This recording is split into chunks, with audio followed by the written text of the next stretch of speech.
Okay, we're at the top of Bear Lane, and this is another one of those mystery asphalt, it's like crop holes. I think, you know, maybe the aliens are coming down and doing the same thing to our roads that happened to the farmers. We just get sections of road just missing. So this is about 27 feet. I've got my tape measure out. You should be able to see that. About 27 feet. It measures, the width is about 8 foot. Again, I'm speculating that our extended water system traverses right down the center of Bear Lane.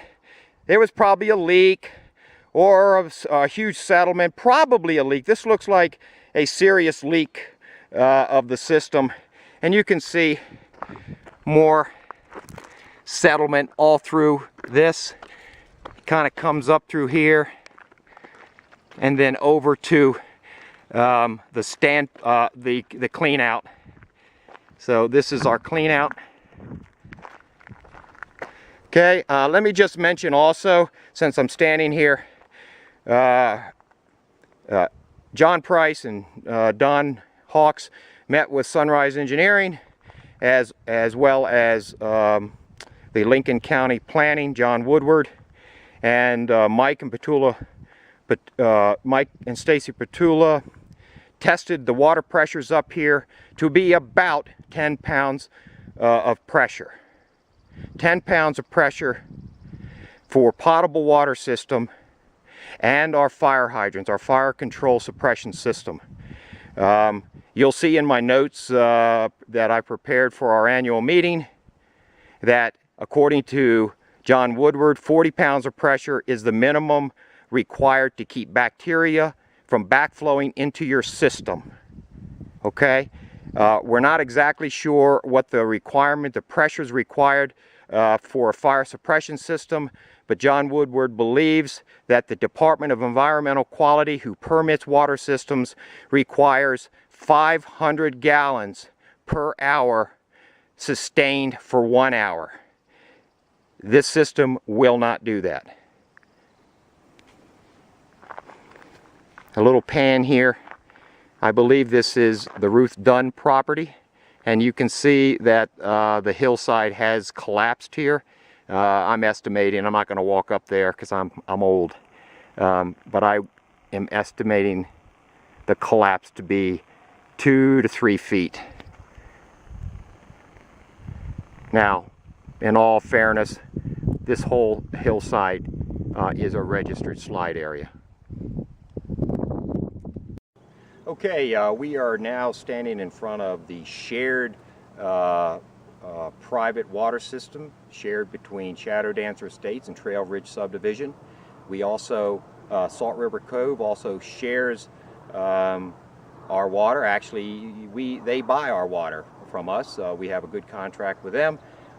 Shadow Dancer Estates and Trail Ridge Subdivision, Mike Kibbe and Dave Spurlock entered into a sale and development agreement in April 20th, 2004.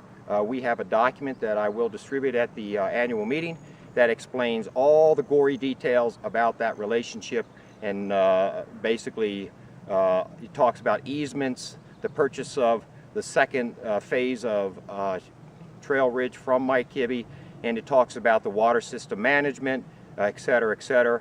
I highly suggest that everyone get a copy of that and read it thoroughly, because that tells us pretty much what went on back in 04 and 05 that might lead to some of the problems that we're showing today. I'm going to show you a little bit about the water system. I'm going to show you the quality job that Mike Kibbe and Dave Spurlock did to build this system. Let me show you that quality job. But in the meantime, we're also going to continue our road tour. I'm going to show you some more severe cracking and settling of our roads that's going to require major excavations and resurfacing. So I'm going to stop right here. I'm going to walk you around again, show you some of this quality construction, and I think the picture will pretty much say everything. Thank you.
Okay, what I'm getting ready to show you now is the Shadow Dancer pump house.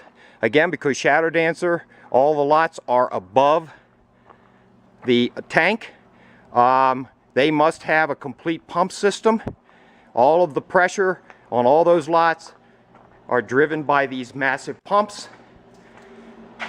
I'm doing this to give you an example of what will be required to bring the upper Ridge Road home sites, the 6-7 home sites up there, up to code. Right here is a large generator. According to my reports from the Department of Environmental Quality, a pump system that has fire control suppression requires backup power generation. So you can see, it wouldn't take much to figure out that this is probably $150,000, $200,000 operation here. I don't think the size of our pump house would be anywhere near there, but we will need a backup generator. By the way, if the Shadow Dancer folks get a hold of this video, I understand this generator hasn't worked since, well, let's see, the last time it was maintained, 04. That's probably the last time it was run. But you could ask Mike Kibbe and Sven, KC Investors. I'm sure that's not the case. Let's just walk out here. Just some more quality, real quality construction. I believe that's the diesel fuel tank for the generator. But again, from what I've understood, that hasn't worked in quite a while. So that's something that maybe the DEQ should know. I don't know. What do you think? Okay, I'm on Trail Ridge Drive. I'm in between Al Harris's lot 70 and 71. And this is lot 32, I believe. And then this is the Bailey house, actually owned by Robert Lansford. Okay, we're on this road, this section of the road here. According to the asphalt repair people, has to be completely excavated up. The cracks cannot be repaired. You can see that it's beginning to settle and sink. This is a complete rip up and re-asphalting. And that's what you're going to see at our next stop.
Okay, I'm recording now on Falcon Lane.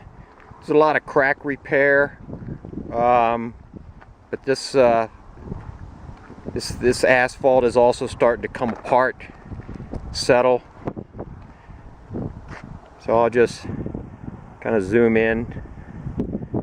This is a pretty decent stretch of Falcon Lane.